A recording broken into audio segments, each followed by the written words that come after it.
प्रभु यीशु ख्रीस्त में मेरे प्यारे भाइयों और बहनों, पिता परमेश्वर की असीम दया से हम फिर एक बार एक परिवारजन के रूप में एकत्रित हुए हैं। इस अवसर के लिए हमने तहे दिल से धन्यवाद दे। क्या हमें यह बात का ज्ञान है कि जो वचन हम दिन प्रतिदिन प्रभु के चरणों में अध्ययन करते हैं उसमें क्या ताकत है? प्रभु के वचन में वो ताकत, वो क्षमता है कि हमारे आध्यात्मिक जीवन को पूर्णतः बदल कर रख सकती है। हमारे आध्यात्मिक जीवन को एक नया उद्देश्य, एक नया स्वरूप दे सकती है।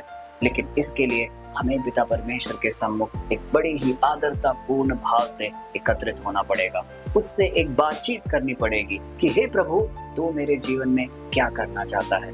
और तब देखिएगा किस प्रकार हमारा जीवन पूर्णतः परिवर्तित हो जाएगा और हम प्रफुल्लित मन से आगे बढ़ेंगे। आज का वचन जो हम अध्ययन करने जा रहे हैं वो हमें इस बात की ओर प्रेरणा देता है कि जब भी कोई दुख या संकट हमारे जीवन में आता है तो सबसे पहला भाव हमारे जीवन में उसके प्रति क्या होता है। क्या हम उस परेशानी भरी घड़ी को अपने दिल से संजोए दिन प्रतिदिन आगे लेकर चलते हैं, या हम उसे छोड़कर, उस भार को त्याग कर आगे बढ़ने की ओर नियंत्रित रूप से प्रयास करते हैं?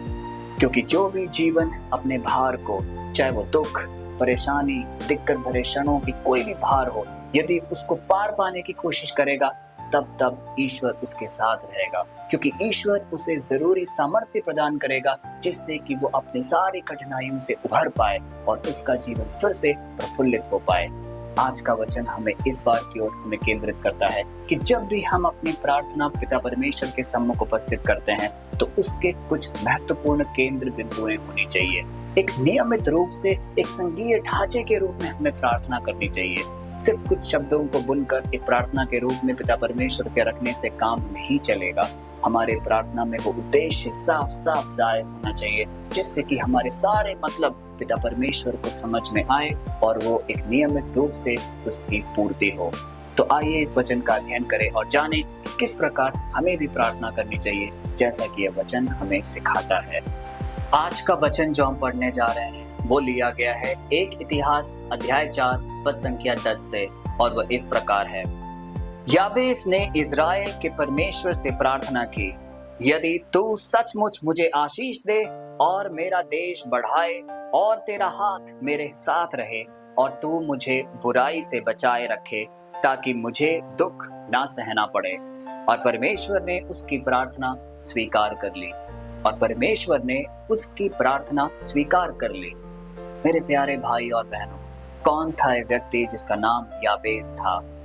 याबेस नाम का अर्थ है दुख, पीड़ा। क्योंकि याबेस बहुत ही अधिक दुखमय और बहुत ही पीड़ामय सिचुएशन में था, लेकिन इस पीड़ा के गर्त में होने के बावजूद उसने कभी भी अपने जीवन को त्यागने की नहीं सोची, लेकिन उसे उभरकर आगे बढ़ने की चाह हमेशा उसके दिल में उसने संजोए रखा। इसलिए आज जब उसे एक ऐसा मौका मिला जब वो इज़राइल के ईश्वर से प्रार्थना करने के लिए बढ़ा, तो कितने खूबसूरत रूप से उसने अपनी सारी पीड़ा, सारी सिचुएशन, सारी अवस्था परमेश्वर के सम्मुख रखा। और जैसा कि अंत में लिखा गया है, परमेश्वर ने उसकी सारी प्रार्थना स्वीकार की। प्यारे भाइयों और बहनों, जब हम भी अपने रोजमर्रा की प्रार्थना में बैठते हैं, चाहे वो सुबह की हो या रात की हो, तो हमारे भी कुछ भाव ऐसे ही होते हैं। हम चीजें मांगते हैं अपने लिए, हो सकता है कुछ मूल्यवान चीजें हो, एक बहुत बड़ा घर, एक बड़ी गाड़ी, या कुछ ऐसी चीजें जो बहुत ही मूल्यवान हो समाज की नजर में। और ये स्वाभाविक है, क्योंकि आज हम देखेंगे तो याबेस की भी प्रार्थना में कुछ ऐसा ही लिखा है। क्योंकि उसने कहा, यदि तू सचमुच मुझे आशीष दे और मेरा देश बढ़ाए। वो भी चाहता था कि उसका देश बढ़े, उसकी सीमाएं बढ़े, वो और चीजें एकत्रित करे, और ये स्वाभाविक है। लेकिन इन सबसे पहले जिससे यह अध्याय शुरू होता है वो लाइन पे हमें गौर करना होगा। क्योंकि यह लिखा है, यदि तू सचमुच मुझे आशीष दे।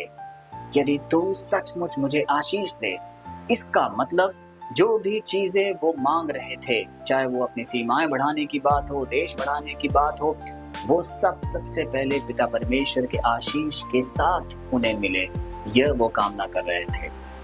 हमारे भी जो हम रोजमर्रा की हम जो मांग पिता परमेश्वर के सम्मुख रखते हैं, चाहे वो कोई भी चीज के लिए हो, वो सब कुछ सही है, लेकिन हमें भी पिता परमेश्वर की आशीष उन सब पर पहले प्राप्त करनी होगी, क्योंकि हर वो चीज जो हम इकट्ठा करते हैं, चाहे वो हमें अपने काबिलियत से मिले, चाहे वो हमें अपने जद्दोजहद से मिले, लेकिन पिता परमेश्वर का सानिध्य और उनकी आशीष उन सब पर अगर नहीं होगी तो वो व्यर्थ है, वो कोई काम की नहीं है।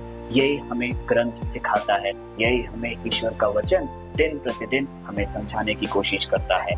इसलिए प्यारे भाइयों और बहनों, आज एक बात को हम दृढ़ संकल्प लें कि जो भी हमारे मन में इच्छाएं हैं, जो भी हमारी मनोकामना या प्रार्थनाएं हम पिता परमेश्वर के सम्मुख रखते हैं, उसमें सबसे पहली लाइन ये हो, हे पिता परमेश्वर, इन सारी चीजों पे सबसे पहले अपनी आशीष इन पर डाल, अपनी आशीष इन सब पर फैला, जिससे कि जो भी चीज मैं एकत्रित करूं वो आपके नाम और आपके मतलब से हो और मैं उसमें संपूर्णता खुश और प्रफुल्लित रहूं।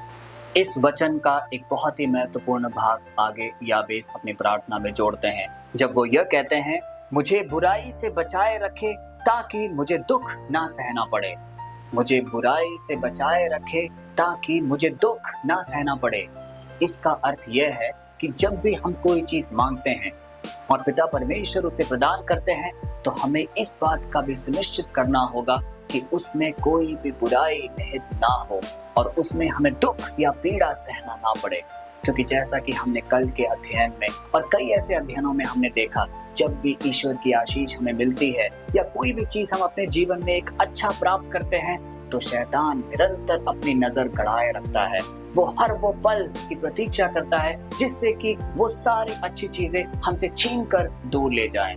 और वह ऐसा कब कर पाता है? जब हम अपना आदर और प्रतिज्ञा पिता परमेश्वर के सम्मुख में ढील देते हैं, जब हम उसके सामने एक नियमित रूप से प्रस्तुत नहीं होते हैं, हम पिता परमेश्वर के सानिध्य से दूर हो जाते हैं। ये वो सारे अवसर हैं जब शैतान को एक बहुत अच्छा मौका मिलता है, जब वो हमारी सारी आशीषों को खींच ले जाता है।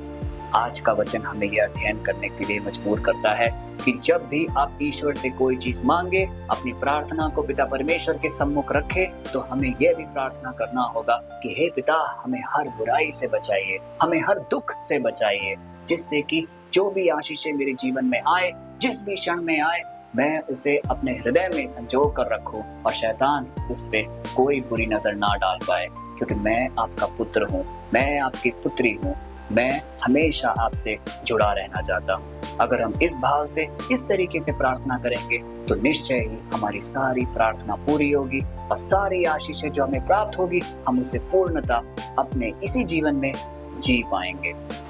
प्यारे भाइयों और बहनों, जब याबेस इस प्रार्थना में कहते हैं कि तेरा हाथ मेरे ऊपर सदा बना रहे, इसका साफ साफ तात्पर्य यह है कि वो ईश्वर से हमेशा एक जुड़ाव बनाए रखना चाहते हैं, क्योंकि जो भी चीज हमारे जीवन में घटता है, यदि ईश्वर हमारे साथ ना हो तो वो सब व्यर्थ है। इसीलिए हम आज जब इस प्रार्थना सभा में जुड़े हुए हैं, तो हर वो चीज जो हमारे मन में एक मनोकामना या प्रार्थना के रूप में है, उन सब को हम पिता परमेश्वर के सम्मुख रखें, लेकिन इन सब के साथ यह भी प्रार्थना करें कि हे पिता परमेश्वर, इन सारे मतलबों पर, इन सारे वरदानों पर आपकी हाथ, आपकी अनुकंपा हमेशा बनी रहे, क्योंकि आपके बिना मैं कुछ भी नहीं। सिर्फ आप यदि मेरे साथ होंगे, तभी मैं कुछ कर सकता हूँ, अपने जीवन में आगे बढ़ सकता हूँ। अगर इस भाव को हम निरंतर दिन प्रतिदिन पिता परमेश्वर के सम्मुख उल्लेखित करेंगे, तब हमारा जीवन संपूर्णता की ओर आगे बढ़ेगा और हमारा जीवन एक विजयी जीवन में बदलेगा। आज जब याबेस अपनी छोटी सी प्रार्थना पिता परमेश्वर के सम्मुख रखते हैं, तो वह हम सबको एक प्रार्थना करने की शैली समझाते हैं।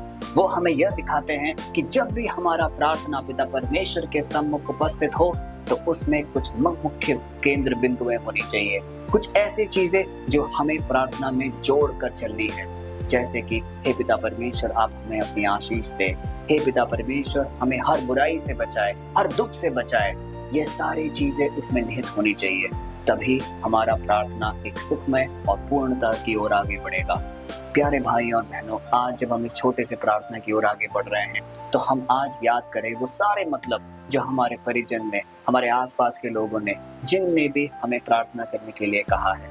हम अपने आध्यात्मिक जीवन को भी टटोल कर उसमें जो भी कमियां हैं, जो भी निवेदन हमारे जीवन में निहित हैं, उन सबको भी पिता परमेश्वर के सम्मुख रखें और प्रार्थना करें, हे पिता, तू हमारी प्रार्थना को देख और हमें ऐसा तैयार कर कि हमारे सारे निवेदन आपके योग्य रीति से हम चढ़ा पाएं, आपके सम्मुख हम भेंट कर पाएं, जिससे कि हमारी प्रार्थना एक नियमित रूप से एक तय समय में उन सब की जवाब हमें मिले।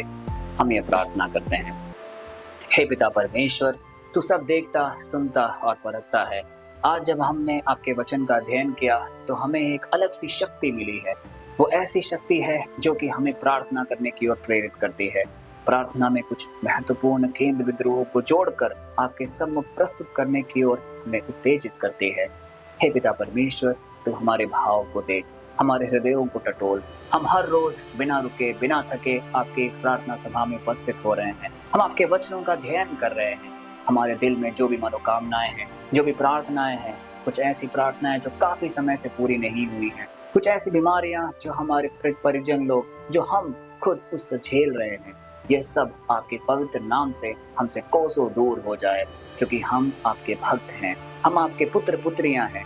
कोई भी शैतानी ताकत हमारे आसपास भी ना भटके, कोई भी बुरे विचार, दुख की घड़ी सब हमसे दूर हो जाए, क्योंकि हम आपके मार्ग चिन्ह में चलना चाहते हैं। हे पिता परमेश्वर, हमें वो सारी राह दिखा जो आपकी ओर अभिमुख है।